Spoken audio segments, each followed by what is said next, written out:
Assalamualaikum warahmatullahi wabarakatuh. Salam sejahtera bagi kita semua. Semoga kita tetap dalam lindungan Allah Subhanahu wa taala, Tuhan yang Maha Esa. Jumpa lagi kita dalam channel Sabana Padeh. Jadi akan kita ulas agak pedas-pedas sedikit lah.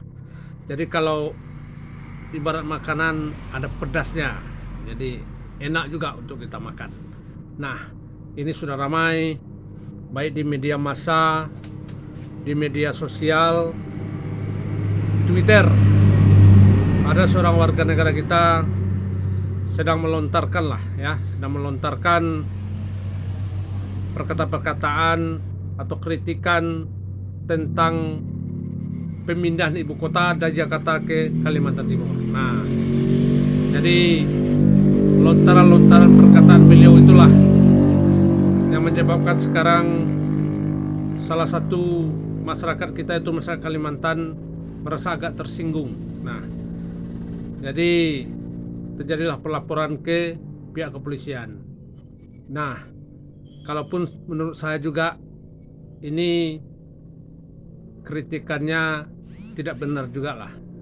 Jadi saya berharap kalau kita mengkritik pemerintah silakanlah, kritiklah dengan tajam silakan, tapi dengan kata-kata atau dengan kalimat-kalimat yang benar lah. Jangan sering kita ibaratkan atau mencontohkan dengan binatang lah.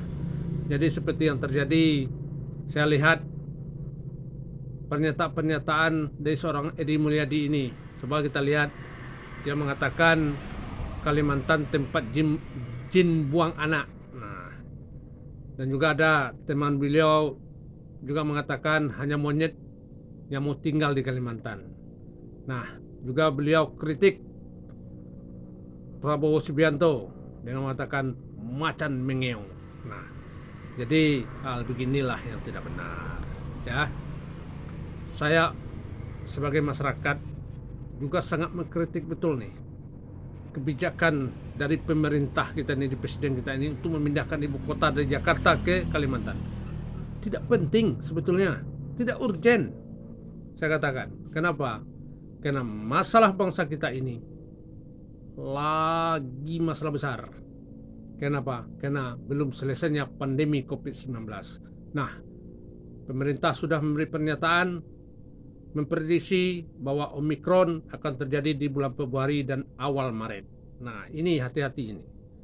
Nah, silahkan pindahkan kemana itu ibu kota, silahkan.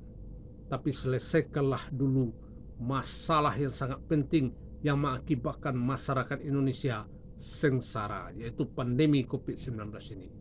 Mau dipindahkan kemana ibu kota, silahkan pindahkan. Mau dibangun istana itu yang megah-megah, silakan. Seperti Gedung Putih di Amerika, Taj Mahal di India, itu silahkan bangun yang megah. Tapi lebih baik diselesaikan dulu. Diselesaikan ini masalah ini dulu.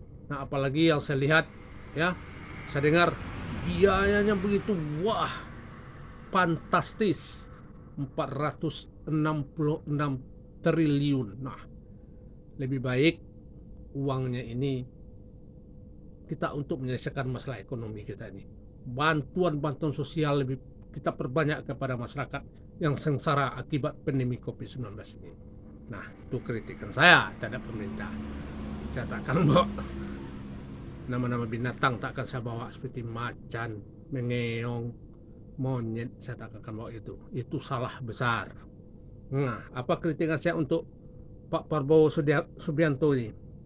Ya, saya katakan, ini Partai Gerindra adalah partai yang berpolitik yang tidak konsisten. Nah, seharusnya kalau menurut saya Gerindra itu sudah berada di luar pemerintahan. Nah, tapi sayang seribu sayang, karena Gerindra ini masih memakai berpolitik secara dinamis, ya beginilah. Akhirnya mereka menjadi pendukung pemerintah yang menjadi lawan berat mereka waktu Pilpres kemarin. Nah, sekarang apa yang terjadi? Tentu kita tidak ingin melihat lagi begitu semangatnya waktu itu Pak Prabowo menyampaikan visi misi beliau. Nah, sekarang Karena apa? Karena beliau itu sudah menjadi menteri. Nah, menteri siapa?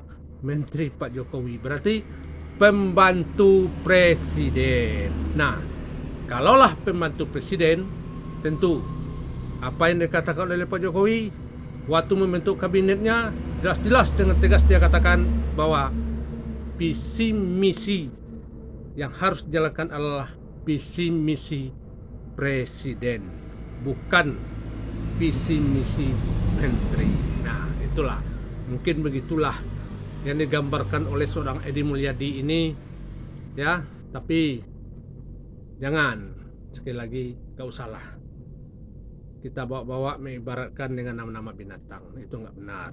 Jadi kritiklah dengan tajam kebijakan pemerintah, silahkan, tapi tetap dengan kata-kata, dengan kalimat yang sopan lah ya.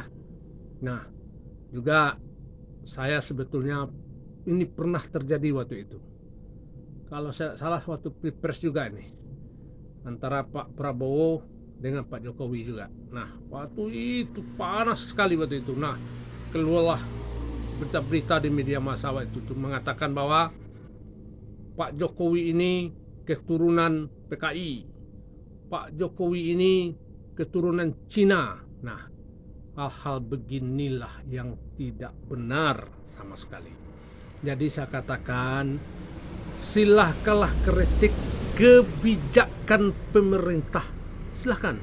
Kebijakan presiden silahkan kritik, tapi jangan bawa nama pribadi, nggak baik.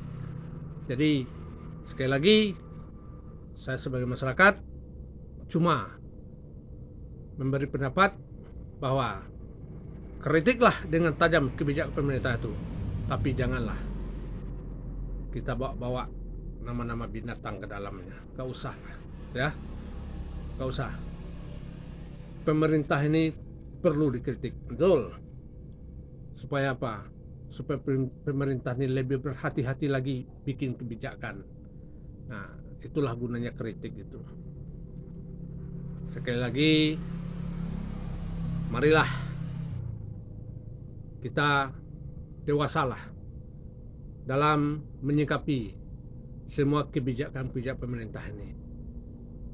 Kritik silahkan jalan terus, tapi tetap jaga dengan kalimat-kalimat atau kata-kata yang sopan. Nah, sekali lagi ingat, ini saya ingatkan, hati-hati, hati-hati sekali.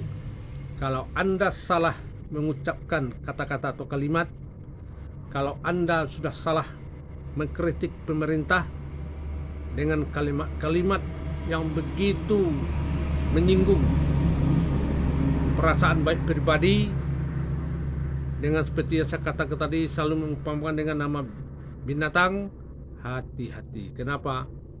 Di depan Anda sudah menunggu, ya. Di depan Anda sudah menunggu undang-undang ITE yang akan membawa Anda ke dalam penjara. Hati-hatilah dalam mengkritik kebijakan pemerintah. Jadi kritiklah kebijakan pemerintah itu dengan benar. Lebih dan kurang saya mohon maaf. Assalamualaikum warahmatullahi wabarakatuh.